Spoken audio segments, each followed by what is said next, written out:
Chapter 5 Incident of the Letter. It was late in the afternoon when Mr. Utterson found his way to Dr. Jekyll's door, where he was at once admitted by Poole and carried down by the kitchen offices and across a yard which had once been a garden, to the building which was indifferently known as the laboratory or dissecting rooms.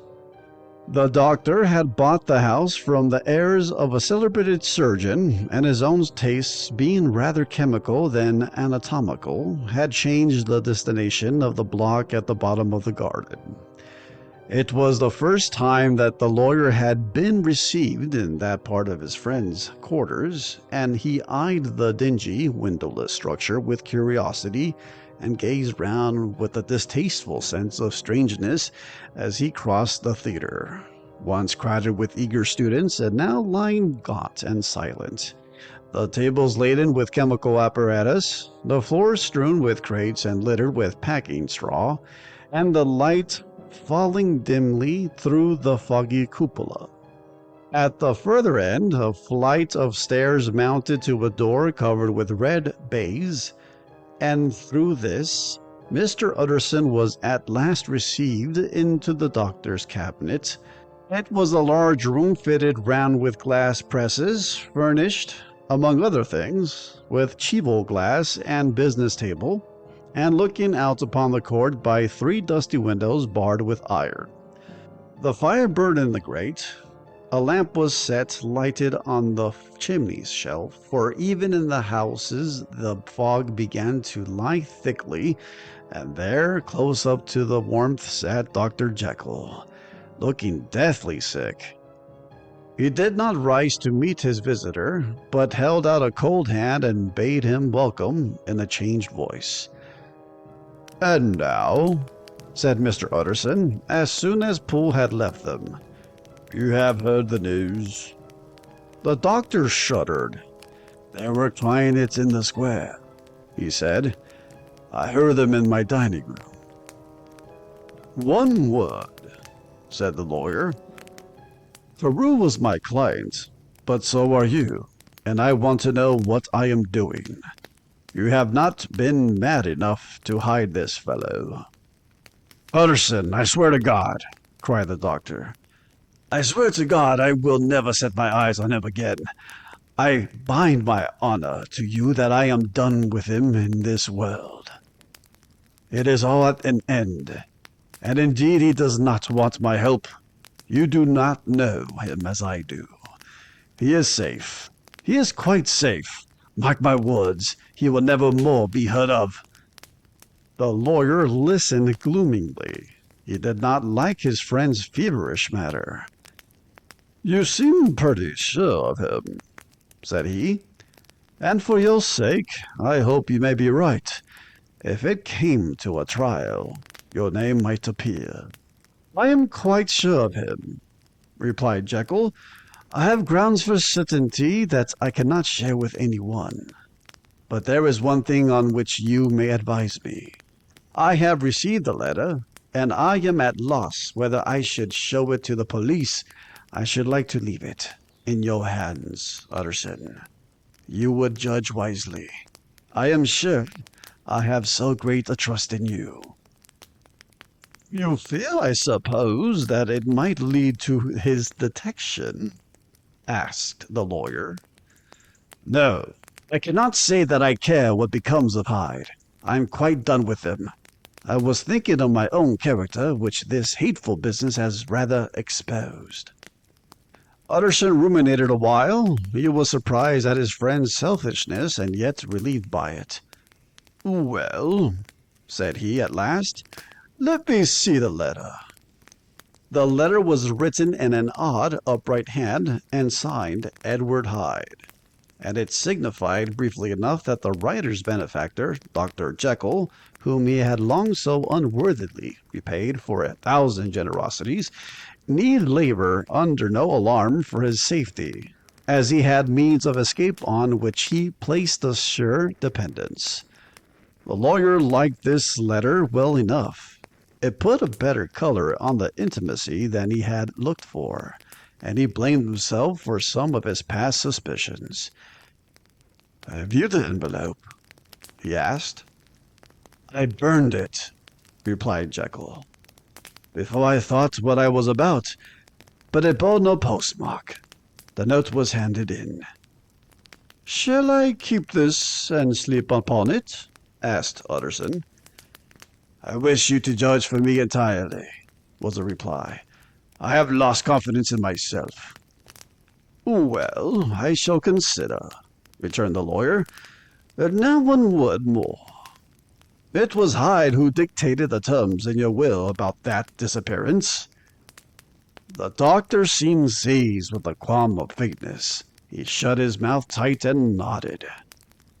"I knew it," said Utterson. "He meant to murder you. You had a fine escape." "I have had what is far more to the purpose," returned the doctor solemnly. "I've had a lesson. Oh, God, Utterson, what a lesson I have had!" And he covered his face for a moment with both hands. On his way out, the lawyer stopped and had a word or two with Poole. "By the by," said he, "there was a letter handed in today. What was the messenger like?" But Poole was positive nothing had come except by post, and only circulars by that, he added. This news sent off the visitor with the fears renewed. Plainly the letter had come by the laboratory door. Possibly, indeed, it had been written in the cabinet, and if that were so, it must be differently judged, and handled with the more caution. The newsboys, as he went, were crying themselves hoarse along the footways. "Special edition! Shocking murder of an MP!" That was the funeral oration, one friend and client, and he could not help a certain apprehension lest the good name of another should be sucked down in the eddy of the scandal. It was, at least, a ticklish decision that he had made. And self-reliant as he was by habit, he began to cherish a longing for advice. It was not to be had directly, but perhaps he thought it might be fished for. Presently after, he sat on one side of his own hearth, with Mr. Guest, his head clerk, upon the other, and midway between, at nicely calculated distance from the fire, a bottle of particular old wine that had long dwelt unsunned in the foundations of the house. The fog still slept on the wing above the drowned city, where the lamps glimmered like carbuncles, and through the muffle and smother of their fallen clouds. The procession of the town's life was still rolling through the great arteries with a sound as of a mighty wind. But the room was gay with firelight. In the bottle the acids were long ago resolved, the imperial dye that softened with time, as the color grows richer in stained windows. And the glow of hot autumn afternoons on hillside vineyards was ready to be set free and to disperse the fogs of London. Insensibly the lawyer melted. There was no man from whom he kept fewer secrets than Mr. Guest, and he was not always sure that he kept as many as he meant. Guest had often been on business to the doctor's. He knew Poole. He would scarce have failed to hear Mr. Hyde's familiarity about the house. He might draw conclusions. Was it not as well, then, that he should see a letter which put that mystery to right? And above all, since Guest, being a great student and critic of handwriting, would consider the step natural and obliging. The clerk, besides, was a man of counsel. He could scarce read so strange a document without dropping a remark, and by that remark Mr. Utterson might shape his future course. "This is a sad business about Sir Danvers," he said. "Yes, sir, indeed. It has elicited a great deal of public feeling," returned Guest. "The man, of course, was mad." "I should like to hear your views on that," replied Utterson. "I have a document here in his handwriting. It is between ourselves, for I scarce know what to do about it. It is an ugly business at the best. But there it is, quite in your way, a murderer's autograph. Guest's eyes brightened, and he sat down at once and studied it with passion. No, sir, he said, not mad, but it's an odd hand. And by all accounts, a very odd writer, added the lawyer. Just then the servant entered with a note. Is that from Dr. Jekyll, sir? Inquired the clerk. I thought I knew the writing. Anything private, Mr. Utterson?